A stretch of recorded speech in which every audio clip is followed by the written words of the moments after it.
Welcome back to episode 42 of More Than Words. This week, bootmakers who organised themselves into a marching infantry and walked to London to confront the War Office, an archbishop who responded to being put on trial by ignoring everyone shouting at him and rage-quitting England entirely, and a canal tunnel that killed 14 men, took 12 years, collapsed into quicksand, and then accidentally helped invent the Channel Tunnel. Northamptonshire doesn't do half measures, it just does things quietly with impeccable manners and then goes back to arguing about bin days. Expect a Saxon church tower built on foundations thinner than a paperback, a medieval battle decided in 30 minutes when a Lancastrian commander switched sides mid-fight over a property dispute, and a Formula 1 circuit that began its motorsport career when a driver hit a sheep on an abandoned RAF airfield and everyone agreed something had to change. Think 5,000 years of continuous settlement meets 80 musicians playing the Star Wars Imperial March. Narrated by someone who walked the Spanish caminos between citrus groves, watched Darth Vader pose for photos in Manchester, and is now doing the maths on whether a handicap of 6.6 reflects genuine competence or a particularly generous algorithm. This is episode 42. Quicksilver. On with the numbers then, and the distance logged so far is 2,331 kilometres, which is 81.05% of the 2,876 kilometre odyssey, and officially passed the 80% milestone. The spreadsheet stayed calm, the narrator briefly considered a parade. The time taken in real life was from the 12th to the 18th of April 2026. My current position is 3 days ahead of schedule, holding steady. All 55.5 kilometres completed on foot, which means the stage was done the honest way: pavements, caminos, promenades, and enough sweat to qualify as a small tributary. The finish line is no longer a concept. It's a place on a map, and it's getting closer every week.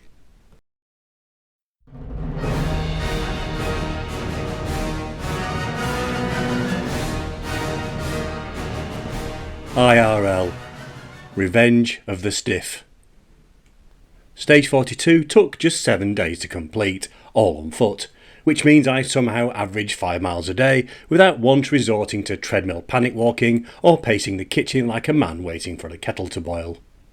Most of the legwork took place during the second half of our April week in Spain, where the weather was warm, the pace was gentle, and the local infrastructure seemed designed specifically to encourage wandering.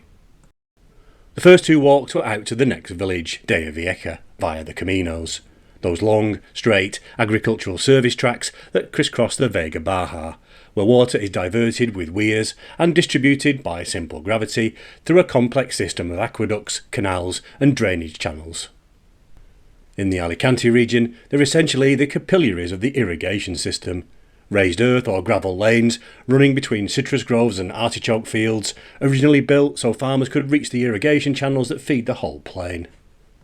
They're flat, sun-baked and perfect for walking, provided you don't mind the occasional tractor materialising behind you with the stealth and menace of a large determined cat that's decided you're in its spot. Next came a loop around La Mata, which is the quieter, slightly more sensible sibling of nearby Torrevieja. Long boardwalk, dunes and a beach that seems to go on for several postcodes. It's the sort of place where retirees stroll along as if they haven't anything else to do on a Thursday. Cafes serve cortado strong enough to wake the dead, and the sea breeze does its best to rearrange your hair into something aerodynamic. Another very pleasant circuit, and another reminder that Spain does relaxation the way Britain does queues. Then we headed to the top of the Mar Menor, and I repeated the walk along the Low Pagan causeway, the same one from stage 17, complete with flat seas, windmills, and the local folklore insisting the mud here can cure everything from arthritis to heartbreak. You can also see the Salinas de San Pedro saltworks in the near distance. Their mountainous white piles stacked like someone had tried to recreate the Alps using just table salt. The whole area smells faintly of brine and industry, and the contrast between the serene lagoon on one side and the industrial scale seasoning operation on the other is oddly compelling. Like walking through a nature documentary that's been sponsored by Saxon. Back home, normality reasserted itself. Saturday golf, a standard 5k loop, and then a bonus walk around Manchester before an evening with the Halle Orchestra performing John Williams' greatest movie soundtracks. And if that sentence doesn't make your inner 12-year-old sit up slightly straighter, I humbly suggest you check your pulse or your priorities. Imagine 80 musicians unleashing the Imperial March with the full force of the dark side, followed by E.T., Jaws, Raiders, Jurassic Park, and a dozen other themes that have no business being that emotionally effective. It was as good as you're imagining, and then improved further by the opportunity to have photos taken with Darth Vader, R2-D2 and a small battalion of stormtroopers. Absolute fanboy heaven. We are not ashamed. The most emotional moment, and there were many, was the violin solo in the Schindler's List theme. Utterly breathtaking. The mood then lifted when the conductor recounted the story of Williams attending an early cut of the film. He was so profoundly moved by what he'd seen that he told Spielberg, "You need a better composer than I am for this film." To which Spielberg replied, "I know, but they're all dead." A little harsh on both counts, but the result speaks for itself. An outstanding evening, 10 out of 10, would recommend. And then, as ever, back to the challenge. Miles to log, stages to clear, and a background score that sounds less like a galactic empire advancing and more like a lone stormtrooper doing his steps for the day. Virtual Insanity Stage 42. Raunds to Silverstone. Stage 42 leaves Keystone behind and drops southwest into the interior of Northamptonshire, a county that, from a distance, looks like the Midlands waiting room, the bit the M1 sprints through while dreaming of somewhere with a cathedral or a coastline. But step inside and it reveals unexpected depth, like a quiet colleague who turns out to have a black belt, a pilot's licence and a side hustle in experimental jazz. Northamptonshire won't correct your assumptions. It discovered centuries ago that being underestimated is the cheapest form of crowd control. Across roughly 55 kilometres, the stage threads through the boot and shoe towns of the Nene Valley, where workers once marched to London in military formation over their wages and a heat record clung on for 79 years, past England's oldest county town, by the finest surviving Anglo-Saxon church tower still standing, into a county capital that once shod Cromwell's army and now makes them for West End musicals, before rolling through canal villages, coaching inns and Roman frontier towns, finally ending at a former RAF airfield where a man once hit a sheep with a racing car and accidentally invented Formula 1. Northamptonshire doesn't do half measures. It does chaos that arrives quietly, takes a seat, and asks you if you'd like a cup of tea and a biscuit. Along the way, we skim through the Nene Valley's extraordinary archaeological landscape at Stanwick, past the birthplace of an Archbishop of Canterbury, encounter a town where Charles I camped in tents to drink medicinal water, and a tunnel where 14 men died digging something that would, much later, help inspire the Channel Tunnel, because even Northamptonshire's tragedies come with footnotes. This is a county stuffed with surprises but far too polite to draw attention to any of them, which is frankly peak Northamptonshire, quietly doing remarkable things while pretending it's just popped out for milk. Boots on the ground. Raunds is a town whose very name feels like it's trying to sidestep responsibility. It's a plural with no singular, lifted from the Old English rand meaning border, as if the place collectively shrugged and said, edges, all of them. It sits on the southern lip of the Nene Valley, population just under 10,000, surrounded by farmland that's been producing things since the Stone Age and occasionally coughing up Roman villas, Anglo-Saxon cemeteries and enough archaeology to keep historic England in a state of permanent caffeinated alertness. Its great industrial claim to fame is boots, specifically the sort you issue to people you expect to march into danger. Raunds supplied military footwear for generations, and in 1905 it staged one of the most spectacular industrial protests of the Edwardian era. When the War Office slashed contract rates, wages imploded, and the town responded with the Raunds Riots, around 600 people jeering strikebreakers and enthusiastically redecorating their windows with stones. When that didn't work, local councillor James General Gribble escalated in the only direction Raunds' logic allows. He organised 115 bootmakers into a fully structured marching unit, complete with paymaster, billet master, commissariat general, 5 companies, a band and an advanced cycle corps, and marched them to London to confront the War Office in person. It remains the only time a British labour dispute has escalated into a small, politely organised infantry. And remarkably, it worked. Sort of. The War Office didn't reverse the cuts, but it did set up a board of conciliation and arbitration to stop future contract prices being slashed quite so brutally. The bureaucratic equivalent of saying, we won't stop punching you, but we'll agree to discuss the punching schedule. 5,000 people greeted the marchers on their return, more than the town's entire population at the time, because in Raunds, even a partial win is grounds for a civic parade. Raunds also has a meteorological flex it never mentions. In August 1911, it briefly became the hottest place in Britain, recording 36.7 degrees centigrade, a record it shared with Canterbury and held for 79 years. There's no plaque, no "Welcome to Britain's former furnace" signage. Just a Friday market and the calm self-assurance of somewhere that once out-sizzled Kent and doesn't feel the need to boast. And then there's Sir David Frost, who grew up here when his father was minister at the Methodist Church. Frost topped the batting averages at the cricket club in 1956, which feels exactly right. Of course, the man who'd later dismantled Nixon also knew how to dispatch a short ball through the covers. Raunds even achieved brief national fame in 2011, when the In-Betweeners visited to film near the signs for Titty Ho and Butts Road, which the town accepted with the weary dignity of somewhere that has survived riots, Romans and the heat of 1911. It will survive Channel 4. No stone unturned. If Raunds is where the Nene Valley starts clearing its throat, Stanwick is where it launches into the full autobiography, the unabridged director's cut. The village sits just south of Raunds, a place whose name has been auditioning spellings for a millennium. It probably means Stone Village, which could refer to the local limestone, or the historic stoicism of people who thought a good day was one where nobody died in a ditch. Stanwick has been settled since at least the Roman period, and probably earlier, because Northamptonshire has a habit of looking like a quiet county until someone tries to build a bypass and accidentally uncovers a civilisation. The Roman villa here was first suspected in the 18th century, only confirmed in 1979, and then properly excavated between 1984 and 1991.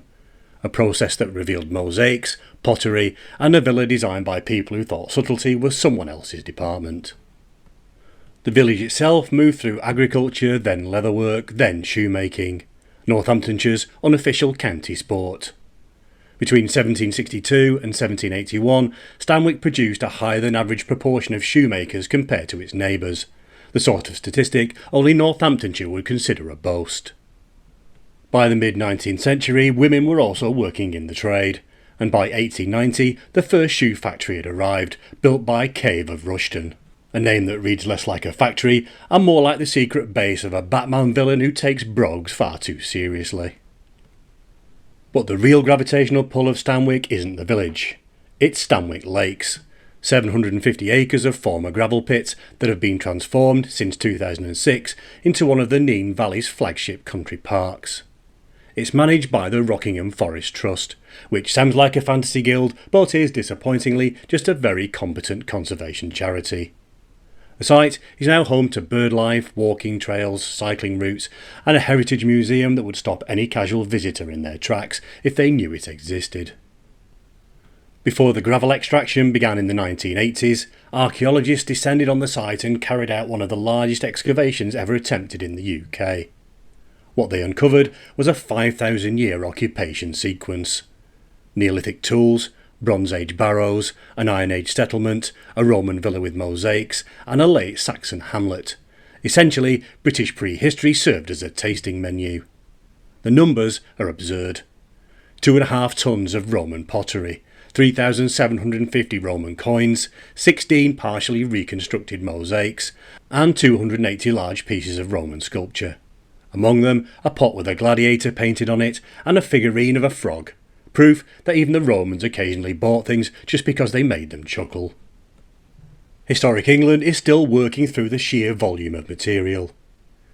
In 2024, they announced a major project to archive, publish and digitise what is now the largest archaeological collection in Northamptonshire. is the kind of long-term academic endeavour that makes you realise archaeology is basically extreme filing. Back in the present, Stanwick Lakes has embraced its role as the Nene Valley's accidental time portal. The heritage team has built and launched Bronze Age logboats, recreated an Iron Age settlement, and has launched a new Roman heritage project with National Lottery Heritage Fund backing. It's a place where you can walk the dog, grab a coffee, and inadvertently pick up a working knowledge of Romano-British trade. The only country park in Britain where a casual stroll can leave you with opinions about Iron Age grain storage. Well endowed. Higham Ferrers is another Northamptonshire market town that has quietly accumulated more history than its footprint should reasonably allow. It sits just north of the Cambridgeshire and Bedfordshire borders, forming a continuous urban area with Rushden to the south. Its position at the old crossroads of the A45 and A6, once the routes from Northampton to Cambridge and London to Leicester, made it a busy junction for centuries, until bypasses arrived and left the medieval centre looking like a place that once hosted the main event and now politely minds the coats. The town's name means high homestead or village, and the Ferrers part arrived in 1251 when William de Ferrers, Lord of the Manor, stapled his surname to the town while securing its first charter, a gesture that suggests humility wasn't top of his priorities. Higham Ferrers' most famous son is Henry Ciccelli, born here around 1363, who went on to become Archbishop of Canterbury in 1414, accompany Henry V to France, negotiate the royal marriage to Catherine of Valois, and baptise the future Henry VI in 1421. A quiet life really, barely left the house. His architectural legacy in Higham Ferrers is also astonishing for a market town of this size. Ciccelli founded Ciccelli College in 1422, whose purpose was simple: to provide full-time professional prayer for the souls of founders or donors to help speed them through purgatory, which is the kind of spiritual logic that suggests even the afterlife had a VIP lane. The college was surrendered to Henry VIII in 1542, became an inn, then a farm, and is now a monument managed in partnership with English Heritage. Ciccelli also founded a grammar school, an almshouse to support the local poor, and a hospital, all within the same decade, because once he got into the habit of endowing things, he apparently treated it as a competitive sport. All Souls College, Oxford was thrown in for good measure, presumably one Tuesday when he was particularly bored. Higham Ferrers was a rotten borough until the Reform Act of 1832, a constituency with so few voters that the MP was effectively appointed by whichever landowner had the biggest front door. Imagine an election where the ballot box is an optional extra and the result is whatever the Duchy of Lancaster scribbles on a napkin.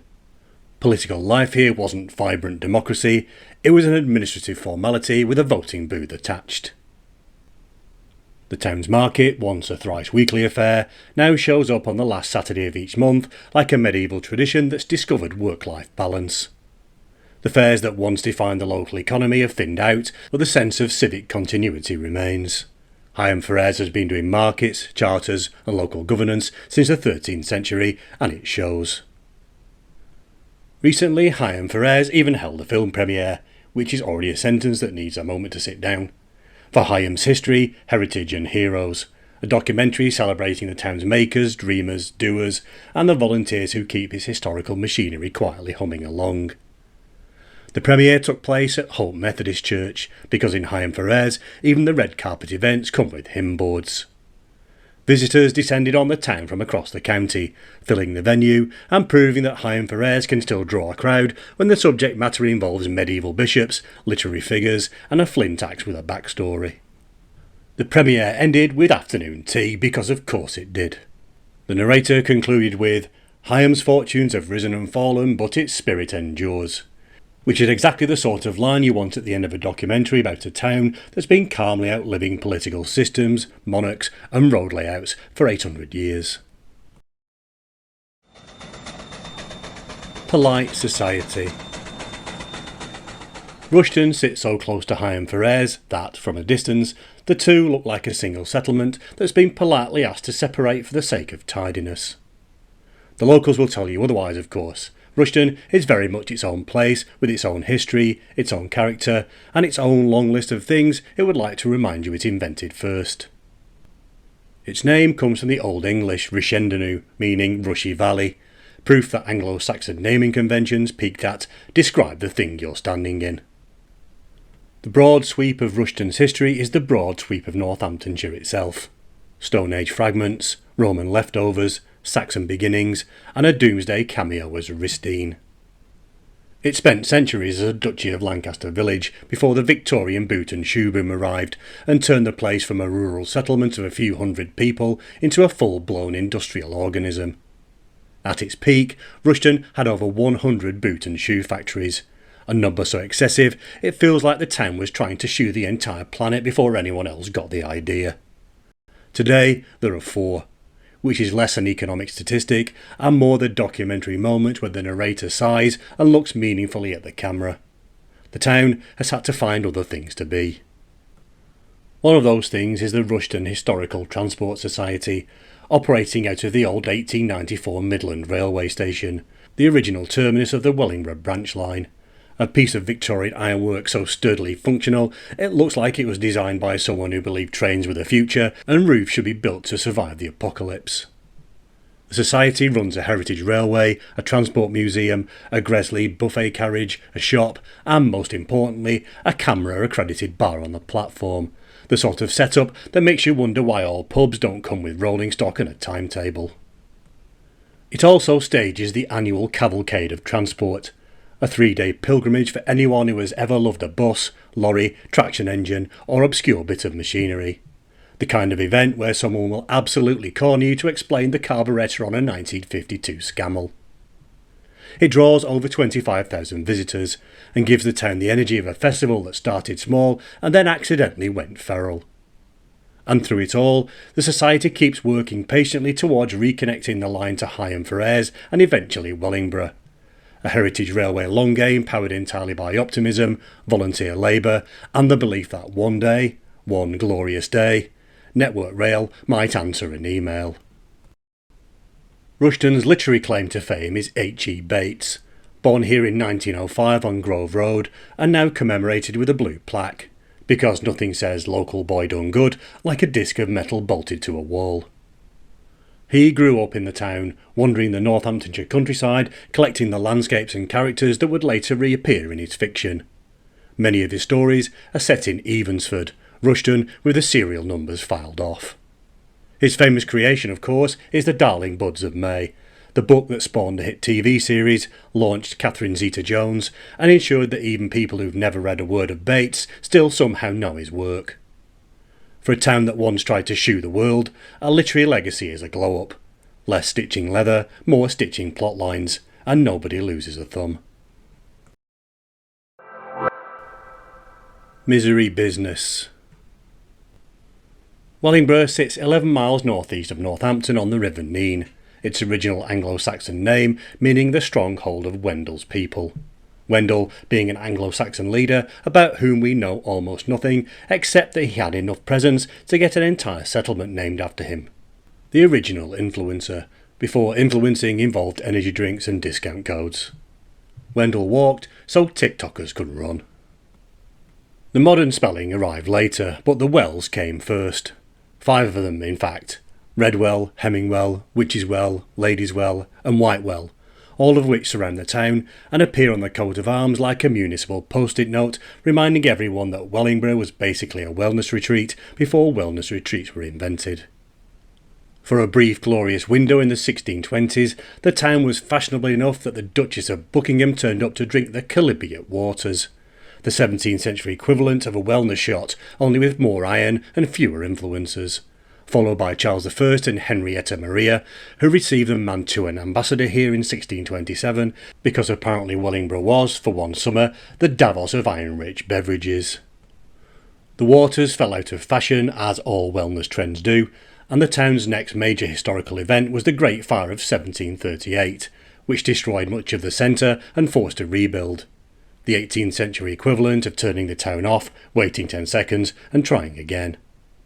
After that, Wellingborough settled into the boot and shoe trade, because in Northamptonshire that's what you do when the spa dream dies.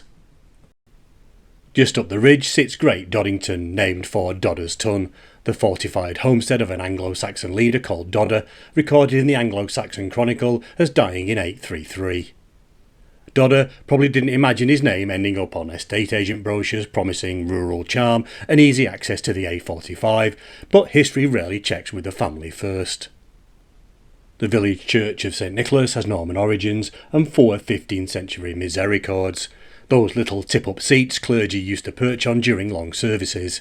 Proof that even in the 1400s people were quietly engineering ways to sit down without getting told off.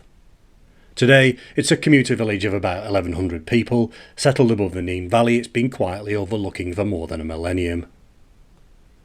Wellingborough today has around 56,000 residents, a lively cultural scene, and 5 wells prison, named after the historic wells and built on the site of a former Victorian prison, which is either a thoughtful nod to heritage or proof that even prisons now come with a bit of light branding. The town also has its own flavour of drama. One local plant operator has just invested in advanced tunnelling technology, the sort of kit that sounds less like infrastructure and more like the opening act of a Bond villain's business plan. While at the other end of the civic spectrum, a brazen sweet thief was recently jailed for helping himself a little too enthusiastically to the local stocks of Haribo. It's a town where high-tech subterranean ambition and low-stakes sugar-based criminality coexist without blinking, as if Wellingborough is quietly workshopping everything from supervillain R&D to petty larceny just to see what plays.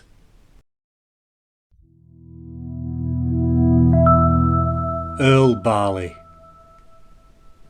Further west along the A45, Earl's Barton looks like any other village with a co-op and a bus stop, until you clock the 1,000-year-old architectural mic drop sitting in the middle of it. The place is famous for the Tower of All Saints Church, a Saxon skyscraper from around 970 AD, built during the reign of King Edgar the Peaceful, a man so relaxed he apparently let people build whatever gravity-baiting monument they fancied. The tower rises 19 metres from foundations barely 20 to 30 centimetres deep, a setup that gives every structural engineer who visits a small involuntary twitch. The exterior is covered in pilaster strips, long, thin stone bands arranged in patterns that architectural historians describe as unique, and everyone else interprets as a Saxon mason getting carried away. Some argue the strips mimic timber framing. Others think the builders just liked the vibe, and any structural coherence was pure luck. John Betjeman adored it, calling it a work redolent of all that is best in the Anglo-Saxon tradition, which, for a man whose emotional range apparently ran from mild approval to polite interest, is practically a public meltdown. Originally, the tower was part of what's known as a terriform church, essentially a church built into a tower. The ground floor acted as the main worship space, while the upper floors had purposes that remain a mystery. Maybe living quarters, maybe storage, maybe a medieval Airbnb with a strict no horses upstairs policy. No one's entirely sure.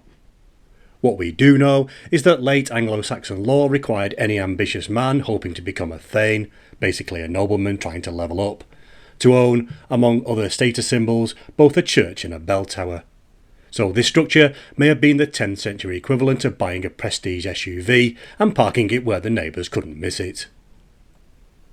The village itself, population around 6,000 today, has been around since early Saxon times, originally called Bereton, meaning barley farm, which is exactly the sort of name you get when your main export is barley and your marketing department hasn't been invented yet. The Earls bit arrived later thanks to the Earls of Northampton and Huntingdon, who owned the place long enough to get naming rights. Immediately prior to 1066 it was held by Bondi the Staller, a name that sounds less like an Anglo-Saxon noble and more like an Australian lifeguard who wandered into the Domesday Book by mistake. Earls Barton also has a shoemaking pedigree stretching back to the 13th century, with Barker shoes still based there today. A reminder that while the Normans brought castles and the Victorians brought railways, Northamptonshire brought footwear and simply refused to call it a phase. And then comes the Ferrari plot twist.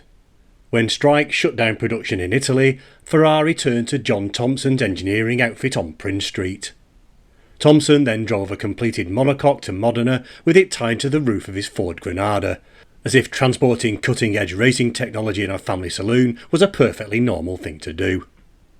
Suddenly the village with a 1,000-year-old tower was also supplying Ferrari, because reality enjoys confusing us and Northamptonshire occasionally moonlights as the world's strangest pit crew.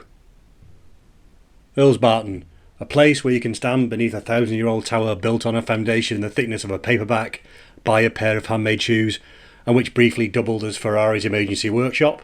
Sure, why not?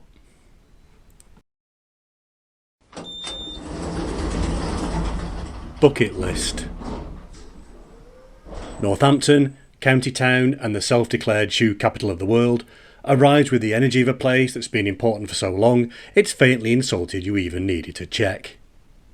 Archaeology confirms continuous settlement since the Saxon period, and the town sits on a strategic crossing of the River Nene, a position that's attracted Romans, monarchs, and more recently, people who feel strangely moved by a 127-metre concrete lift spike.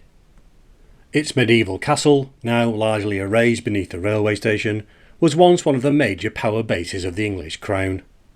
Thomas Becket was put on trial here in 1164, Parliament assembled here more than once, and Richard I issued the town's charter in 1189. Becket's hearing actually collapsed almost immediately.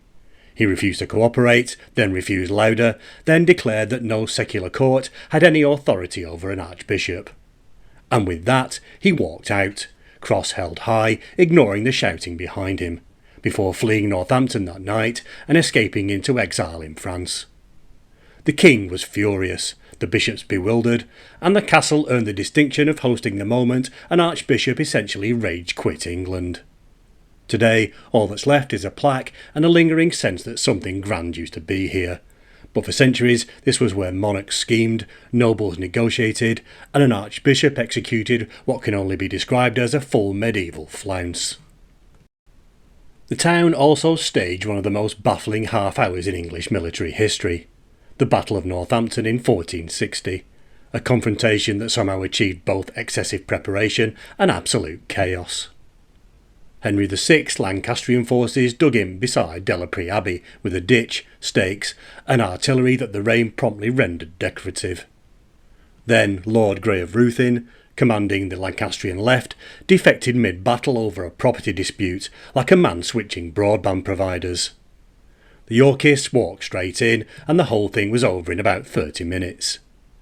Henry VI was found sitting quietly in his tent and escorted to Delapre Abbey with the gentle confusion of someone who's wandered into the wrong meeting and decided to stay. Several thousand Lancastrian soldiers drowned trying to cross the swollen Nene, neatly rounding off a battle that had already abandoned the concept of competence. Northampton's relationship with footwear goes back far beyond anything its marketing team could spin.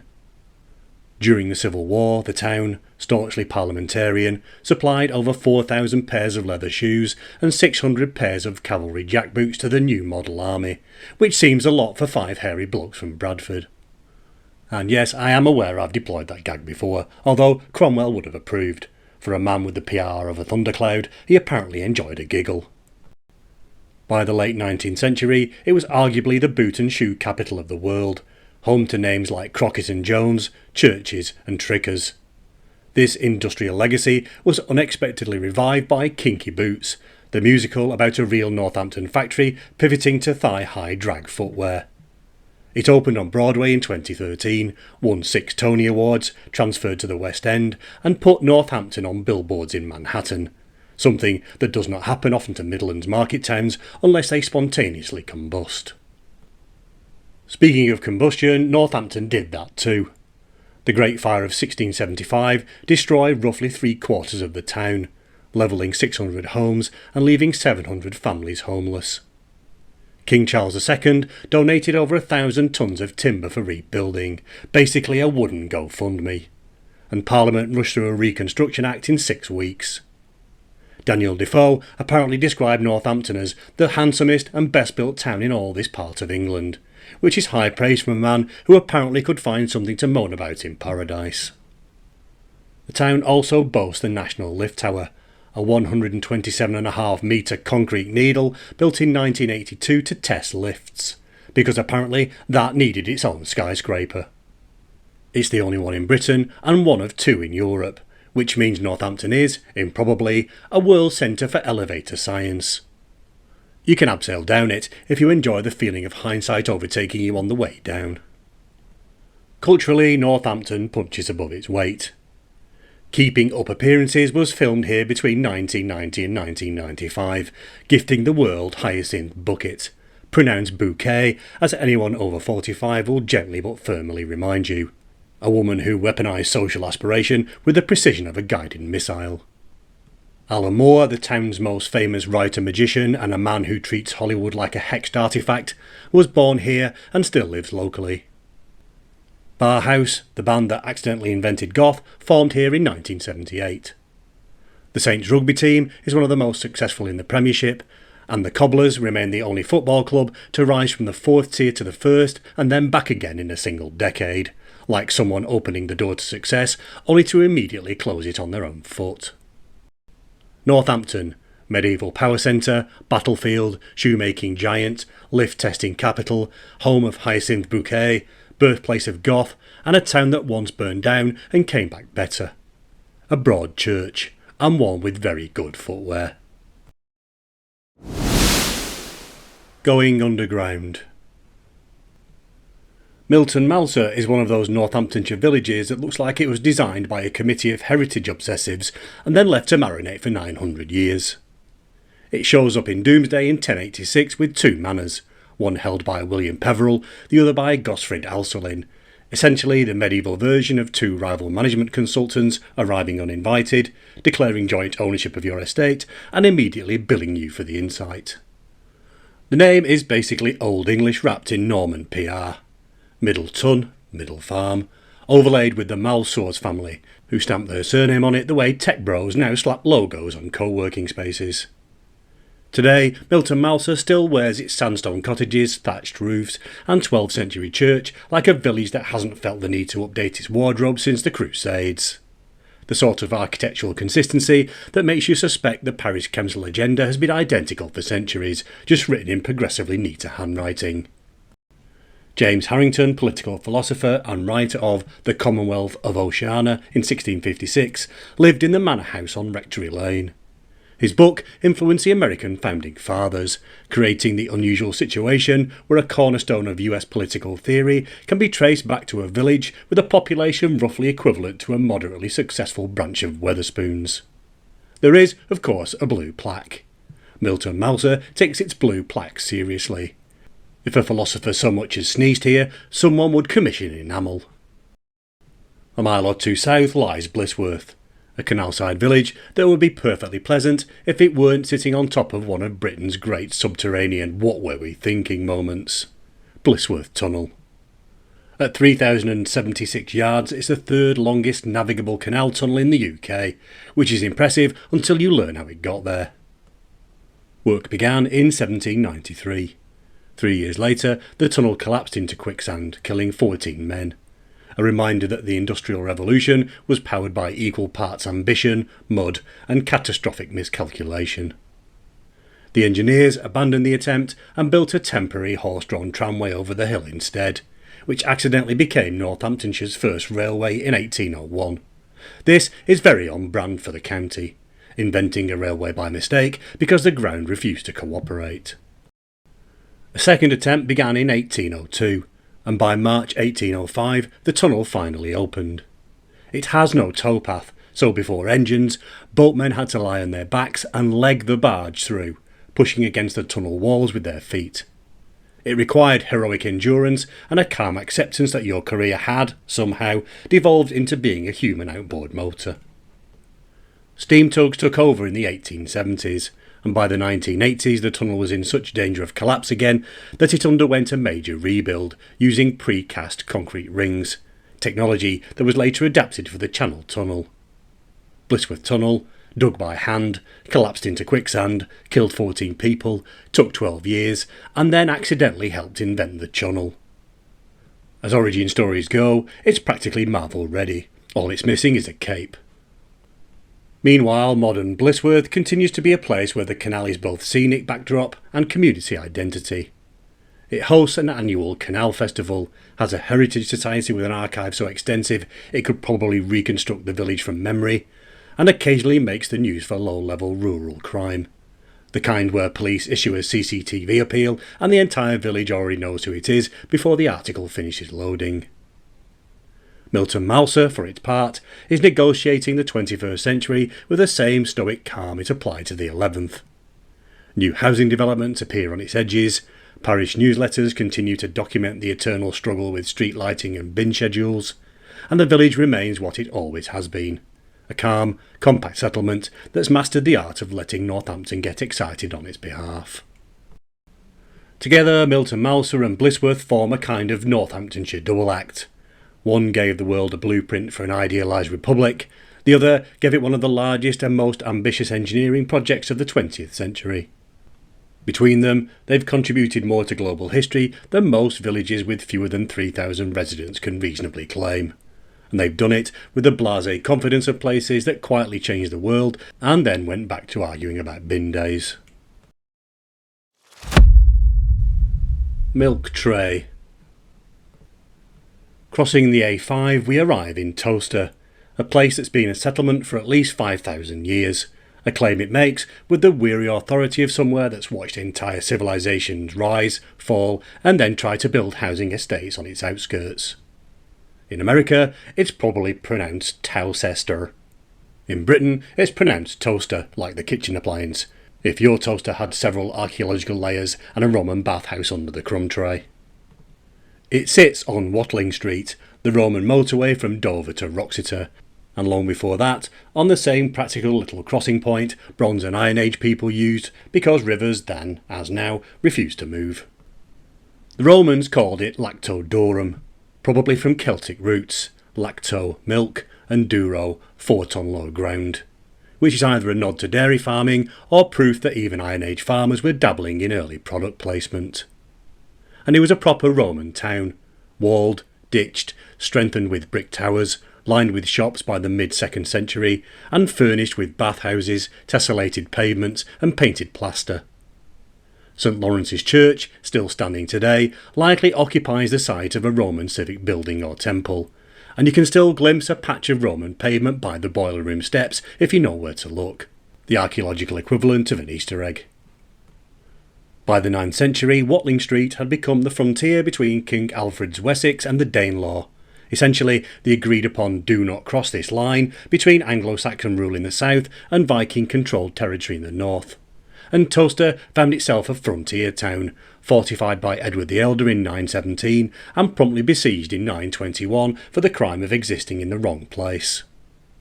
The Normans later threw up a Motte and Bailey Castle, and Bury Mount, the last stubborn chunk of it, was spruced up in 2008 with ramps and plaques, now living its best life as a visitor attraction that refuses to crumble. Then came Towcester's unexpected 18th and early 19th century glow-up. Watling Street became a major coaching route, the London to Holyhead Road, and the town thrived on inns, stabling, and the steady flow of travellers. Charles Dickens passed through and immortalised it in the Pickwick Papers, which is the Victorian equivalent of being tagged by a celebrity on Instagram. And then, in 1838, the London and Birmingham Railway opened, and swerved Towcester entirely, opting for Blissworth like a friend who suddenly already has plans. The coaching trade collapsed almost overnight, yet the Roman street grid still lurks under the A5, the coaching inns cling on, and Towcester continues, with admirable stubbornness, to be the oldest town in Northamptonshire, a title it plans to keep until the sun goes out. Towcester has calmed down a bit since Dickens, but only in the way a volcano calms down between eruptions. In the last year alone, it's produced enough local news to qualify as its own genre. There was the night a gang of ram raiders stole a telehandler, the sort of machine normally used to move hay bales, and used it to rip an ATM out of the nationwide branch, leaving the high street looking like agriculture had staged a coup. And in breaking news from just 3 days ago, Northamptonshire Fire and Rescue confirmed that 2 separate house fires in the Towcester area were caused by sunlight reflecting off mirrors. A sentence that feels like it escaped from a physics textbook, but was in fact the week's top safety warning.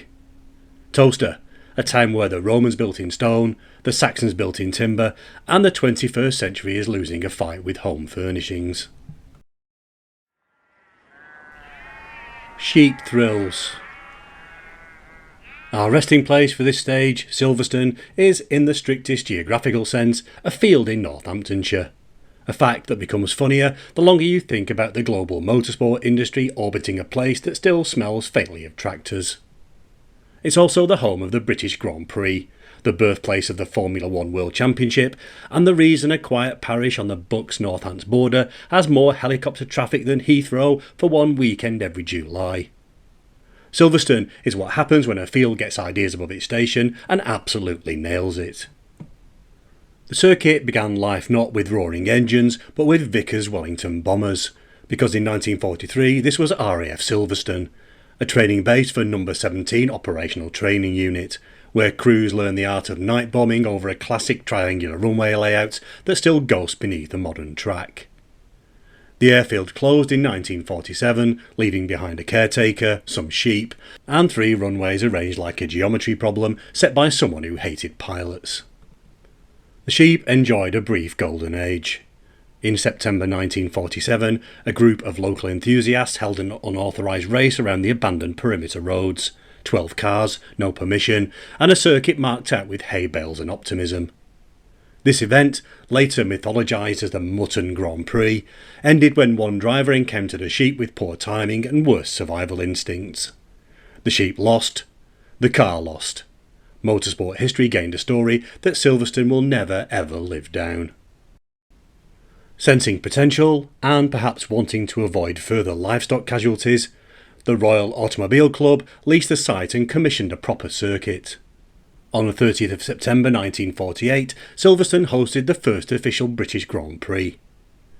2 years later, on 13th of May 1950, it staged the first race of the newly created FIA World Championship of Drivers, the inaugural Formula One Grand Prix, attended by King George VI, Queen Elizabeth and Princess Margaret, marking the only time a reigning British monarch has turned up to watch cars go round in circles at high speed. Giuseppe Farina won in an Alfa Romeo 158, and the modern era of motorsport began in a repurposed bomber base that still had sheep hoofprints in the soil. Silverstone's corners are named with the sort of pragmatic poetry only Northamptonshire can produce. Maggots comes from Maggot Moor nearby.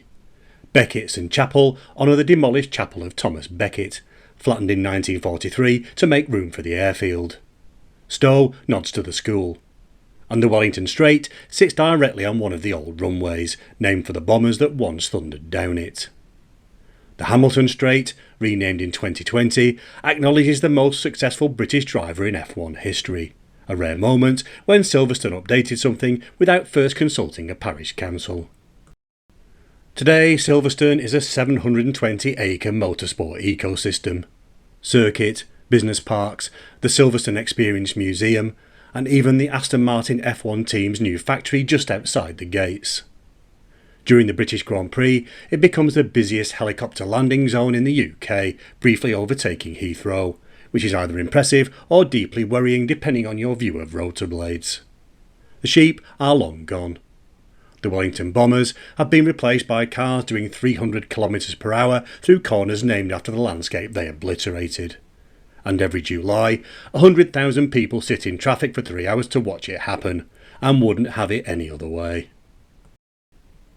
During Stage 42 we wandered through villages that have been continuously occupied since mammoths were a going concern, met bootmakers who formed their own infantry, past churches that predate most countries, and visited towns that one hosted monarchs, riots and wellness fads involving iron-flavoured water. We've stepped over Roman boundaries, Saxon fortifications, medieval centres of gravity, industrial prototypes, and a canal tunnel that treated its builders like optional extras. And we finish at an ex-airfield where a sheep's poor performance became the unlikely prologue to modern racing. Northamptonshire doesn't shout. It just quietly hands you 5,000 years of history, a pair of handmade shoes, a canal disaster, a Formula One circuit and a cup of tea, then politely gets on with its day. Thanks for listening, and see you next time.